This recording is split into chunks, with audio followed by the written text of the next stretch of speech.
好的开始是成功的一半 and it goes the same for presentation. 那在接下来4集的 podcast 中，会因为不同的目的，让我们来学习用不同的开头方式，帮助你快速的抓住听众的注意力，让简报的成效加分。Hello， 欢迎来到 Executive Plus 主管双语沟通力的 podcast。我们希望带给大家最实用的沟通工具，包括了成功人士对全球市场的分享、职场英语的技能、跨文化沟通技巧与其他能帮助您成为出色领导者的工具。Hi, I'm Sherry, founder of Executive Plus. As a language trainer and certified coach, I've trained hundreds of managers from Fortune 500 companies such as Dior, Google, Deloitte, and Yahoo.And I'm Nick, Director of Communication Strategy at Presentality.I've helped startups raise millions of US dollars in funding and train the executives of publicly listed companies to present on the global stage. Welcome to the Executive Plus podcast, where you can take your communication and language skills from good to great.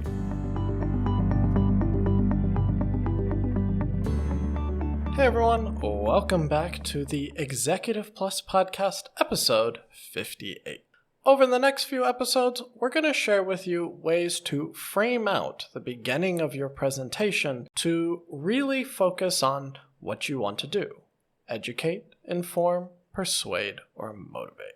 那在接下来的4个单元当中，我们就会着重在你要怎么样去做简报的开头。那简报的开头，简报的 opening， 其实它就是一种在去帮助你怎么样去框架你整个简报的这个 tone 啊，或者简报的主题的一个非常重要的一个部分。所以我们会从这种 framing 的方式 framing 的角度，那我们在4个不同的 episode 我们就会 target 4个不同的目的。那今天我们就会来开始跟大家分享一下，当你要做这种 persuasive presentation 这种说服人家 presentation 的时候，你该怎么样去用很简单的方式来 frame 你这个的 presentation。 Now, many people think that the opening of a presentation is just a basic thing that you need to do in order to get people warmed up or to inform them about what you're going to say.But how you open is actually one of the most important things because its purpose is to frame how you want to create your argument or to frame your thought process so people can follow along with you. It's not a series of, oh, hey everyone, I hope you're doing well. It's actually very much the thing you use to get someone into the same mindset as you.So today's episode, we're going to talk about how to create a persuasive presentation, and that the way you can open your presentation is by using a rhetorical device to frame out the difference between what you're going to talk about and what you're not going to talk about, what other people might think about, but what you think about.那其实我们在之前的一个说服力的 episode 我们就有介绍到这个的工具，也就是 parallelism， 就是平行的架构。那刚刚 Nick 讲的其实很简单，它就是在把框出来，就是 this is about, this is not about, or this is, this isn't， 像这样子的方式让你很快速的大概3到4句的这个长度，你就可以做一个非常有说服力的这个 opening。So, with parallelism, it's a very simple way to show a contrast between one idea and another idea and frame out the key point that you want to make.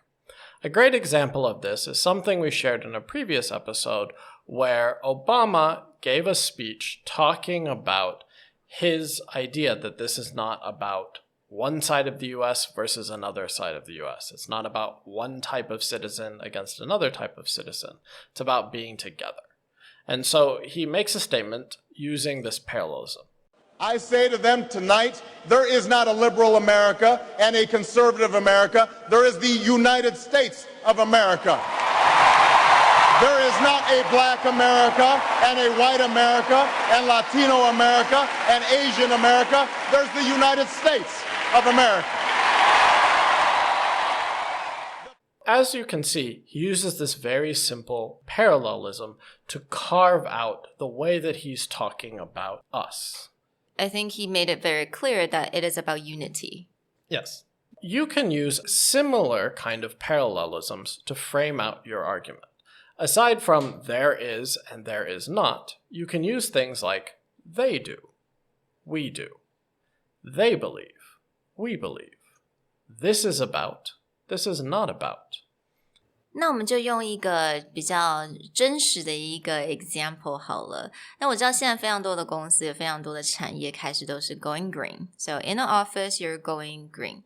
那 going green, what does that mean? So maybe no disposable cups, maybe limit the amount of printouts that you have and just use PDF file instead. 那这样子其实通常都很多人其实他们要改变他们的工作的方式，工作的行为，对他们来讲都是一种麻烦。他们第一个想法就是好麻烦，那我们要改变我们很多的 task， 那该怎么办呢？或者他们可能会觉得说 maybe 这就是公司在省钱的方式吧，就跟我们有一点的关系没有。那这个时候你要做的这个 framing， 也就是你要让对方知道说 OK， 我们其实现在在做这件事情是为了我们的下一代，为了我们将来，为了我们这个地球。 So you need to frame it that way. So 如果我们就是用这个 parallelism， 那我们可以试试看。This isn't simply a project we launch. This is a change in our behavior. This isn't about what we need to do in our office. This is about what we should do to make a better planet for our children. And today, ladies and gentlemen, I would like to propose a plan for us to make a difference.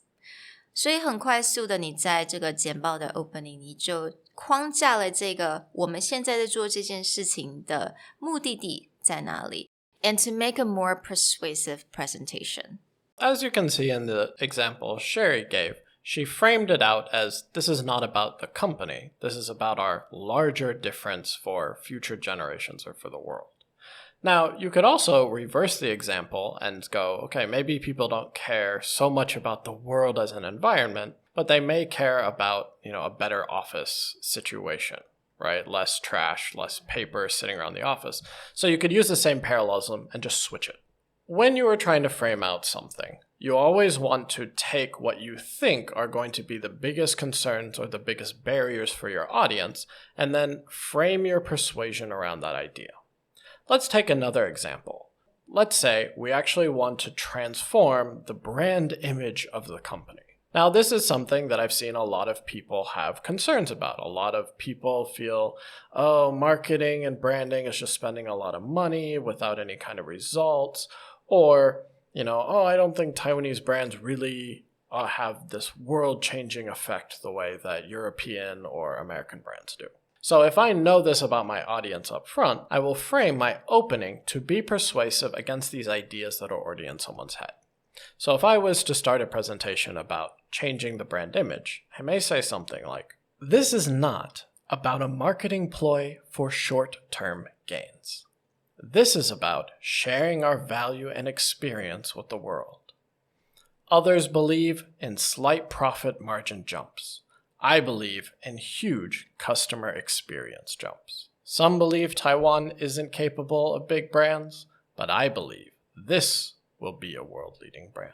Today, I want to share my plan to develop our company brand. 那刚刚 Nick 的 example 也就是他就用到了这些 This is not about, this is about, other believes in, I believe in, some believe, but I believe. 这种非常简单的一个方式，你就可以得到了这种帮助听众跟观众去框架出你现在做这个 presentation 的目的是在哪里。